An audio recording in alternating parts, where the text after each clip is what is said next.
विज्ञान की इस जो है वीडियो में आप लोग पढ़ रहे हैं जीव जन्म कैसे करते हैं। तो इसमें अलैंगिक जन्म, कायिक जन्म और लैंगिक जन्म के विषय बताया जा रहा था। आप लोगों को इससे पहले पढ़ाया गया था पिछले वीडियो में पौधों में लैंगिक जन्म। अब आपको पढ़ना है जंतुओं में लैंगिक जन्म। जंतुओं में लैंगिक जनन।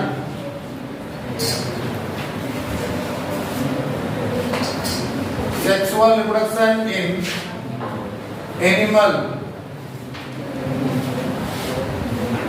तो जंतुओं में देखिए जनन, लैंगिक जनन उन्हीं जंतुओं में होता है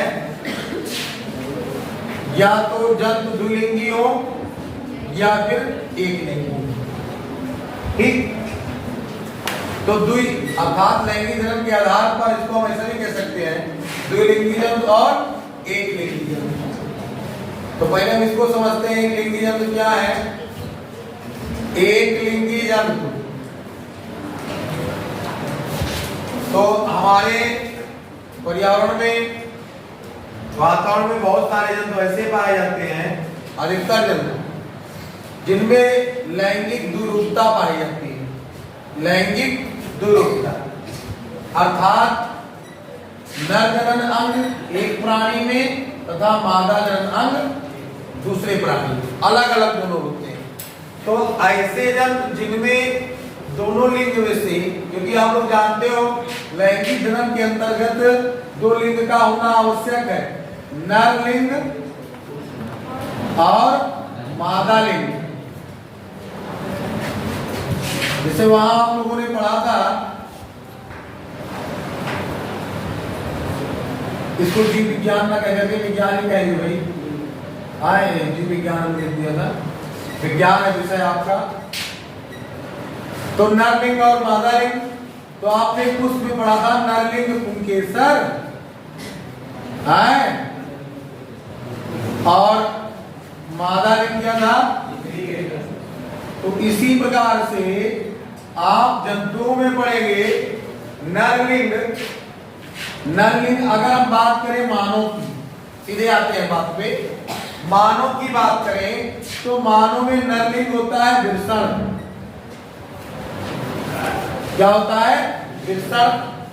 और मादा लिंग होती है अंडाशय। ठीक, अगर हम जंतुओं में मानव की बात करें, अधिकतर जंतुओं में वृषण और अंडाशय यही होते हैं।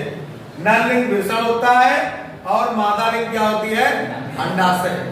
ठीक, हम इससे पहले ये पढ़ चुके हैं कि लैंगिक जनन के लिए दो युग्मक की आवश्यकता होती है, नर और मादा युग्मक। नर युग्मक और मादा युग्मक आपस में संलयित होते हैं तो युग्मनज बनता है, युग्मनज से भ्रूण बनता है और भ्रूण वहां पढ़े थे वनस्पति में तो भ्रूण से बीज बनता था। यहाँ भ्रूण से क्या बनेगा? बच्चे का निर्माण होगा। पहले अंड बनेगा, फिर अंड से बच्चे का निर्माण होगा। बहुत सारे प्राणी, अब बहुत सारे प्राणी अंडीज होते हैं और बहुत सारे प्राणी जरायुज होते हैं। जो अंडे देते हैं उन्हें अंडयुज कहा जाता है। जो अंडे देते हैं उन्हें क्या कहते हैं? अंडयुज, ओविपारस। और जो बच्चे देते हैं उन्हें कहते हैं जरायुज। क्या कहते हैं? जरायुज। इसको ध्यान रखिएगा, जो अंडे देते हैं उन्हें अंडयुज और जो बच्चे देते हैं उन्हें, बच्चे को जन्म देते हैं उन्हें जरायुज कहा जाता है। जैसे मनुष्य, गाय, भैंस, बकरी, भेड़, घोड़ा, हाथी, ये सब बच्चे को जन्म देते हैं। और अंडयुज में जैसे सांप हो गया, मछली हो गई, छिपकली हो गई है, और भी पक्षियां, पक्षी, कीट पतंगे, ये सब क्या होते हैं? अंडयुज होते हैं, अंडे देने वाले होते हैं और ये बच्चे देने वाले होते हैं। समझ ना इस पॉइंट को? तो वही नर और मादा युग्मक अंडे का निर्माण करते हैं और उसी अंडे को जो है ये अंडयुज प्राणी होते हैं। जबकि जो जरायु प्राणी होते हैं उनमें अंडे बनते हैं, अंडे का डेवलपमेंट भ्रूण भ्रूणी विकास होता है, परिवर्धन होता है और बच्चे बनते हैं और उन बच्चों को डायरेक्ट जन्म दिया जाता है। ठीक। और इनमें अंडे में भी क्या होता है, जन्म तो दिए जाते हैं अंडे को, लेकिन अंडे को फिर सेना पड़ता है। पढ़े होंगे आप लोग, मादा पक्षी अंडे को सेती है, अंडे सेना। अंडे सेना का मतलब उसकी देखभाल करना, उसे गर्माहट देना और गर्माहट देकर के धीरे धीरे अंडे की कवर को ऊपर से जब गर्माहट प्राप्त होती है तो कवर हट जाती है और अंडे से एक परिपक्व बच्चा निकलता है।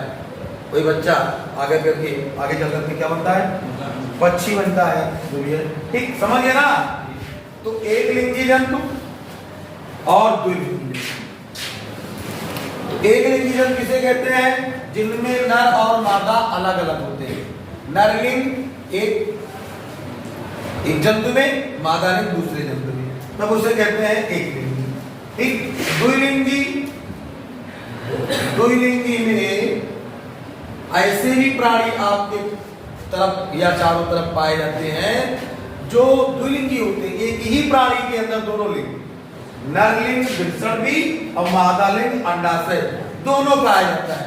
जैसे कि केचुआ, केचुआ क्या है, द्विलिंगी है। केचुआ द्विलिंगी है।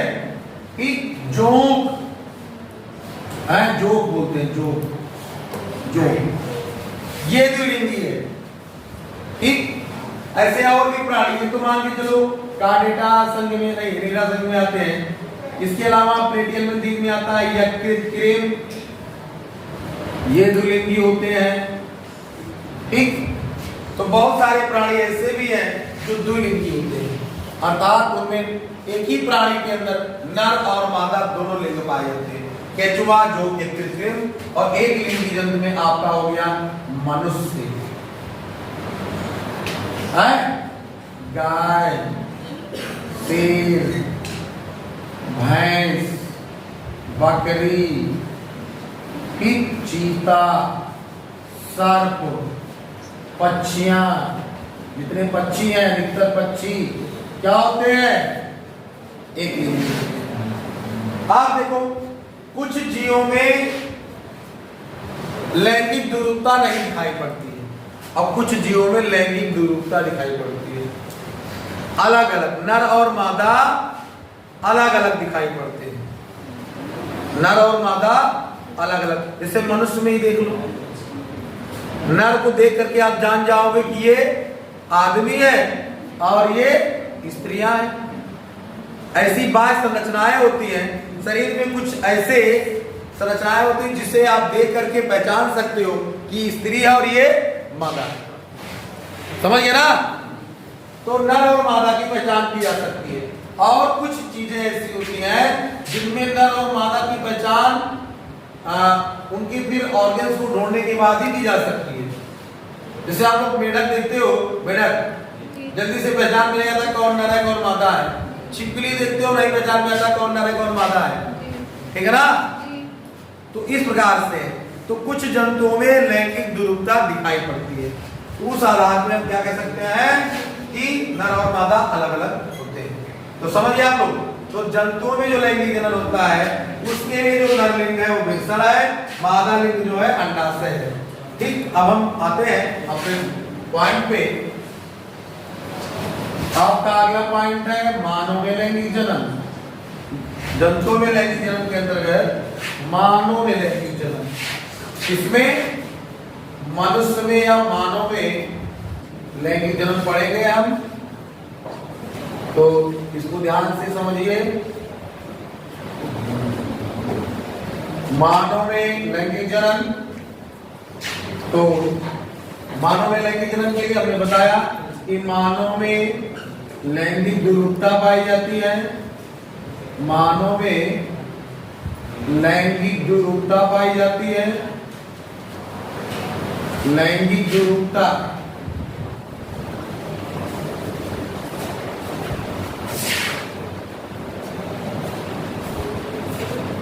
अर्थात मानव जाति में नर एवं मादा अलग अलग होते हैं।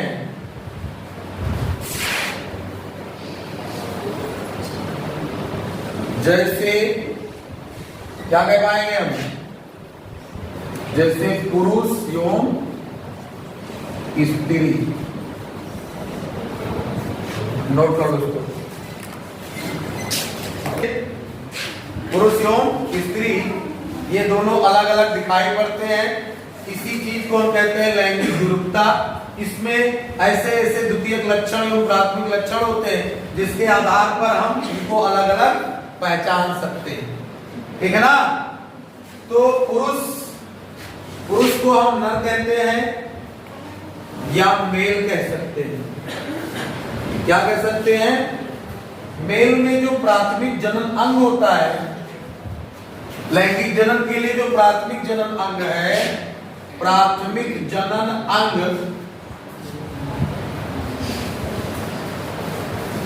वो विषण है। और वो विषण कितना बार? एक जोड़ी विषण,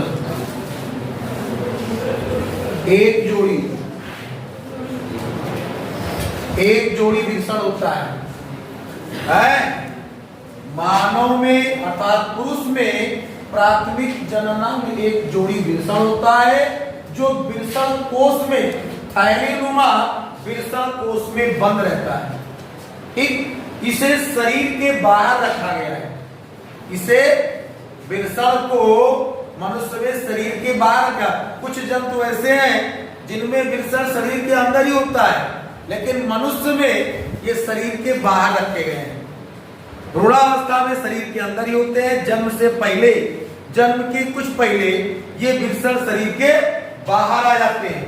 ये 3 डिग्री सेल्सियस टेम्परेचर का कंट्रोल करते हैं। अगर शरीर का टेम्परेचर बढ़ गया तो ये 3 डिग्री सेल्सियस घटा सकते हैं, घट गया तो ये बढ़ा सकते हैं। इनका टेम्परेचर घटता बढ़ता रहता है। ठीक, अगर ये विषण जो है शरीर के अंदर होते तो टेम्परेचर बढ़ जाने के कारण जो स्पर्म है, स्पर्म टेम्परेचर पे नष्ट हो जाते हैं। इसलिए ये 3 डिग्री सेल्सियस टेम्परेचर घटा के और बढ़ाकर स्पर्म को बचाए रखते हैं। इसीलिए विषण को कहाँ रखा गया है? नेचर ने, प्रकृति ने स्वयं है नर में, जंतुओं के नर में विषण को कहाँ रखा है? शरीर से बाहर, अर्थात स्पर्म का जो फॉर्मेशन होता है शरीर के बाहरी विषण के अंदर होता है। ठीक, ये प्राथमिक जनन अंग है, एक जोड़ी विषण। इसके साथ सहायक अंग भाग बताएंगे। अब आइए मादा में। मादा को हम फीमेल कहते हैं। क्या कहते हैं? फीमेल। और इसका जो प्राथमिक जनन अंग है वो क्या है? एक जोड़ी अंडाशय, एक जोड़ी अंडाशय। स्त्रियों में उदर गुहा में जो है, मान के चलो आहार नाल जहां है आपकी में, अमाशय के नीचे पहुंचने के बाद दोनों तरफ, एक इस साइड में एक इस साइड में, एक जोड़ी अंडाशय उपस्थित होती है। ठीक, समझा? एक जोड़ी अंडाशय उपस्थित होती है। अब ये जो विषण है, ध्यान दीजिए, इसे प्राथमिक जनन अंग क्यों कहा गया? विषण को प्राथमिक जनन अंग क्यों कहा गया? क्योंकि ये नर युग्मक शुक्राणु का निर्माण करता है ना। मानव में जो नर युग्मक है वो शुक्राणु है। नर युग्मक क्या है? शुक्राणु। क्या है? शुक्राणु, जिसे स्पर्म कहा जाता है। ये आगुड़ित होता है। क्या होता है? आगुड़ित। अब मादा युग्मक क्या होती है? मादा युग्मक को ओवम कहा जाता है। अंड कोशिका, ओवम, ये भी आगुड़ित होती है। ठीक, तो अंडाशय से ओवम का निर्माण होता है और विषण से स्पर्म का निर्माण होता है। यही स्पर्म और यही ओवम दोनों जब मिलेंगे, यन क्या बनाएंगे? 2n। यही द्विगुणित जायगोट का निर्माण करते हैं और यही द्विगुणित जायगोट ही क्या करते हैं, आगे चल करके भ्रूण बनाते हैं और भ्रूण से फिर बच्चे का निर्माण होता है, जिसके डेवलपमेंट में लगभग मिनिमम टाइम 9 महीने का लगता है। ठीक है ना, 9 महीने का टाइम लगता है पूरा इसका डेवलप होने में। ठीक, यहां पर निषेचन कैसे होता है, देखो निषेचन मैथुन क्रिया के पश्चात, मैथुन क्रिया के पश्चात नर से सीमेन की सहायता से शुक्राणु मादा के स्त्री के जो है अंडवाहिनी में फैलोपियन नलिका में पहुंच जाते हैं। ठीक, निषेचन क्रिया कैसे होती है, जनन क्रिया अर्थात मैथुन क्रिया के पश्चात नर के जो है सीमेन के माध्यम से, सीमेन की सहायता से शुक्राणु मादा की अंडवाहिनी में पहुंच जाते हैं। अंडवाहिनी में पहुंचकर अंडवाहिनी में अंड उपस्थित होता है, उस अंड से शुक्राणु जुड़ जाता है और दोनों जुड़ करके क्या बना लेते हैं, शुक्राणु धन अंड, दोनों की जुड़ने की जगह कहलाती है निषेचन। नर तथा मादा युग्मकों के संलयन की क्रिया निषेचन कहलाती है। क्या बनता है, युग्मनज बनता है, युग्मनज, जिसको हम कहते हैं जायगोट। ये द्विगुणित होता है, नोट करो इतना।